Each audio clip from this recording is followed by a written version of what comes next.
নজরে ২৬, কিন্তু পাখির চোখ দিল্লি।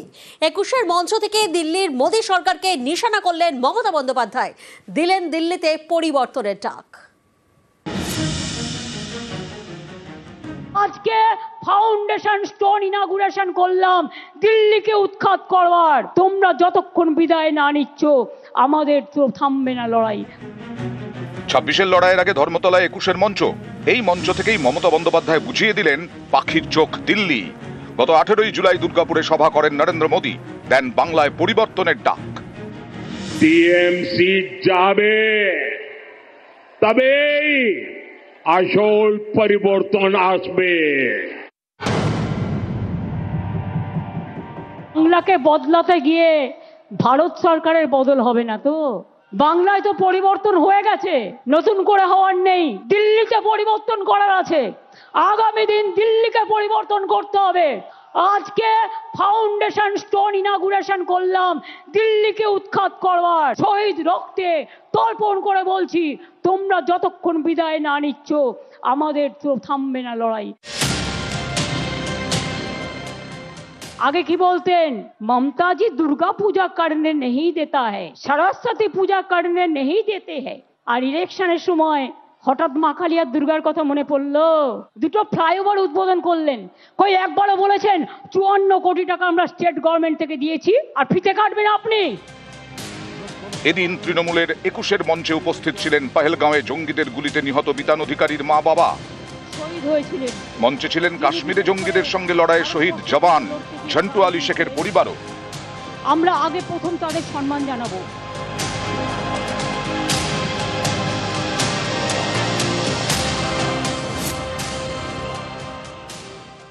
আপনাদের কন্ট্রোল করছেন আমেরিকান প্রেসিডেন্ট, কেন আপনারা পাক অধিকৃত কাশ্মীর দখল করতে পারলেন না? এতগুলো রক্তের বিনিময়েও কিসের হিন্দু আপনারা? আপনারা না হিন্দু না মুসলমান। ২৬-এ ভোটের দামামা বেজে গেছে। বঙ্গ জয়ের লক্ষ্যে ঘুঁটি সাজাতে শুরু করেছে বিজেপি। গত ৩ মাসে ২ বার রাজ্য সফর করে ফেলেছেন নরেন্দ্র মোদী। অমিত শাহ কলকাতায় সভা করে গেছেন, পাল্টা তৃণমূলও বসে নেই। দুর্গাপুরে মোদীর সভার আগে তিনি মিছিল করেন কলকাতায়। আর এদিন ২১-এর সমাবেশ, মমতার সুর সপ্তমে। আমি আগের বার বলেছিলাম বদলা নয় বদল চাই, তাই আপনাদের গায়ে কিচ্ছু হাত দিইনি। তৃণমূল কংগ্রেস কর্মী মারা গেছে, আমরা তাও হাত দিইনি। আর এবারে স্লোগানটা হবে জব্দ হবে, জব্দ হবে, স্তব্ধ হবে। আমাদের দর্শন, তোমাদের বিসর্জন। খেলা তো আবার হবে, আর এবারে খেলায় কিন্তু বোল্ড আউট করতে হবে, একেবারে ছক্কা মারতে হবে, আর সিপিএম কে মহাশূন্যে পাঠাতে হবে। মনে রাখবেন, এ লড়াই বাঁচার লড়াই, এ লড়াই জিততে হবে। কোথায় পালাবেন? জায়গা খুঁজে রেখেছেন তো?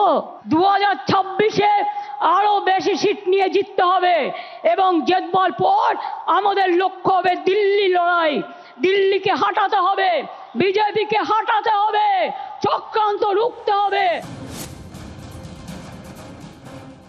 আগামী দিন দেখা হবে, খেলা তো আবার হবে। এই খেলা একদিকে বাংলা ভাষার সম্মান রক্ষা করার খেলা, অন্যদিকে সব ভাষাকে ভালোবাসা রক্ষার খেলা, অন্যদিকে সর্বধর্ম সমন্বয়ের খেলা। খেলা তো আবার হবে। নিউজ 18 বাংলা। 2026-এ আরো বেশি সিট নিয়ে জিততে হবে। ২১-এর মঞ্চেই মমতা বন্দ্যোপাধ্যায়ের নিশানায় মোদী সরকার, পাল্টা কটাক্ষ বিজেপির রাজ্য সভাপতি শ্রমিক ভট্টাচার্যর। আন্দোলন করেছিল কংগ্রেস, গুলি চালিয়েছে সিপিআইএম, আর শহীদের মঞ্চে আক্রমণ চলেছে বিজেপির ওপরে। আমরা মুখ্যমন্ত্রীর দীর্ঘায়ু কামনা করি, তিনি শতায়ু হন, কিন্তু মুখ্যমন্ত্রী তার জীবদ্দশায় কোনোদিন বিজেপি মুক্ত ভারত, বিজেপি মুক্ত কেন্দ্রীয় সরকার দেখে যেতে পারবেন না। 2025-এর 21 থেকে টার্গেট 26। 26-এর বিধানসভা ভোটে পদ্মফুল উপড়ে ফেলার হুঙ্কার অভিষেক বন্দ্যোপাধ্যায়ের।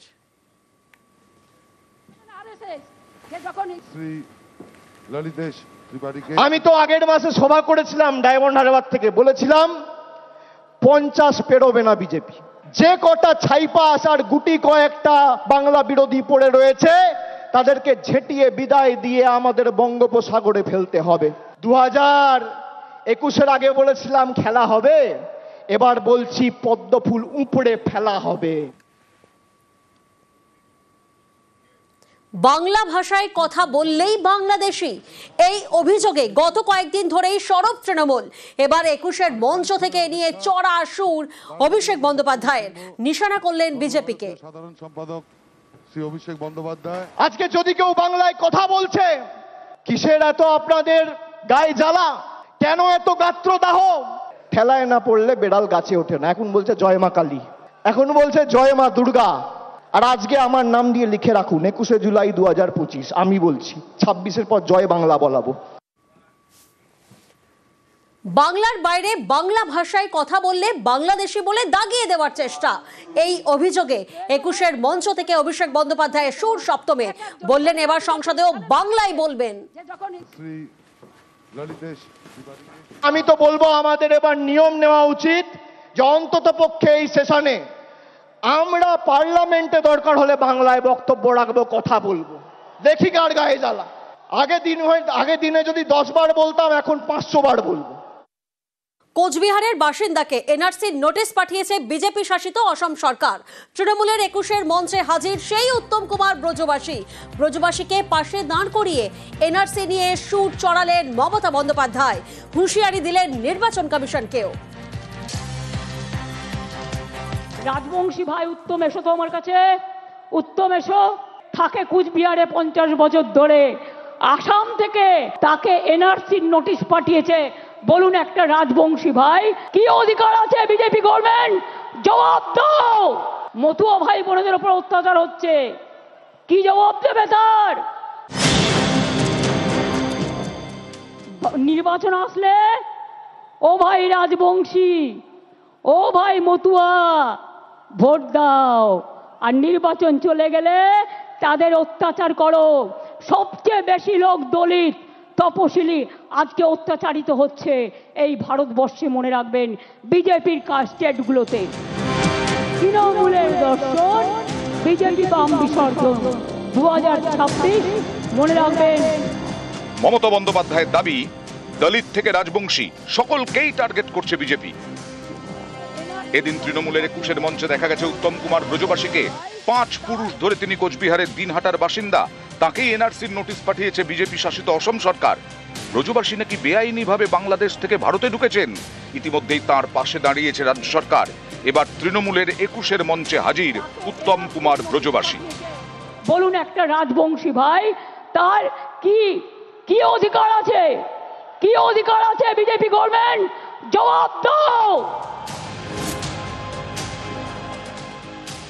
এই দেখুন প্রথম সার্কুলার গভর্নমেন্ট অফ ইন্ডিয়ার, যাকেই সন্দেহ হবে 1 মাস জেলে আটকে রাখতে পারবে, ডিটেনশন ক্যাম্প করে এবং হোল্ডিং ক্যাম্প করে, যার জন্য আজকে 1000-এর ওপর লোক, তাদের কাউকে বাংলাদেশে নিয়ে গেছে, কাউকে রাজস্থানের জেলে ঢোকানো হয়েছে।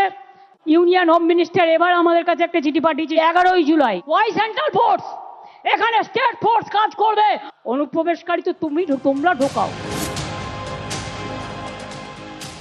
ওরা সেন্ট্রাল ফোর্স থেকে আমাদের বলছে একটা নোডাল অফিসার তৈরি করতে, ভোটার লিস্ট থেকে বাদ দেবে, বাংলার পরিচয় থেকে বাদ দেবে, বাংলার অস্তিত্ব থেকে বাদ দেবে।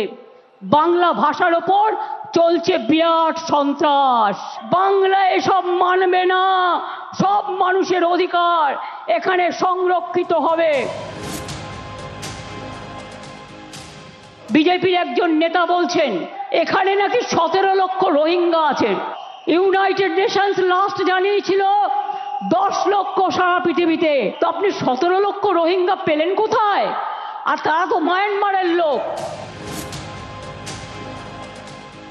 তোমরা এমার্জেন্সি নিয়ে কথা বলো, এটা তো সুপার এমার্জেন্সি। তোমার নোটিফিকেশন বলে দিচ্ছে যে তুমি 1 মাস ডিটেনশন ক্যাম্পে রাখতে পারবে। ওয়াই? বাংলায় কথা বলা মানে বাংলাদেশি নয়। আর বাংলাদেশি কেউ হলে তোমার বিএসএফ কি করছিল? এবছরের শেষের দিকে বিহারে বিধানসভা নির্বাচন, তার আগে বিহারে ভোটার তালিকার স্পেশাল ইন্টেন্সিভ রিভিশন শুরু করেছে নির্বাচন কমিশন। বিরোধীদের আশঙ্কা এর ফলে কয়েক কোটি ভোটারের নাম বাদ যেতে পারে। এই প্রসঙ্গ টেনে এদিন সুর চড়ান মমতা বন্দ্যোপাধ্যায়। বিজেপির চক্রান্ত তো চলছে, নির্বাচন কমিশনের ষড়যন্ত্র চলছে, গুজরাটে বসে বসে এখানকার নাম কাটছে, একটা বাংলার লোকের সাথে 4টে ভিন রাজ্যের नाम দিয়ে দিচ্ছে। जैसे बिहार में 40 लाखों का ज्यादा आदमी को नाम निकाल दिया और बंगाल में भी करने वाला है। अगर करेगा तो घेराव कर्मसूची करेंगे, पूरा घेराव होगा, पूरा आंदोलन होगा। हम नाम काटने नहीं देंगे। জীবন দিতে রাজি আছি, ভাষার উপর সন্ত্রাস মানব না। নিউজ 18 বাংলা।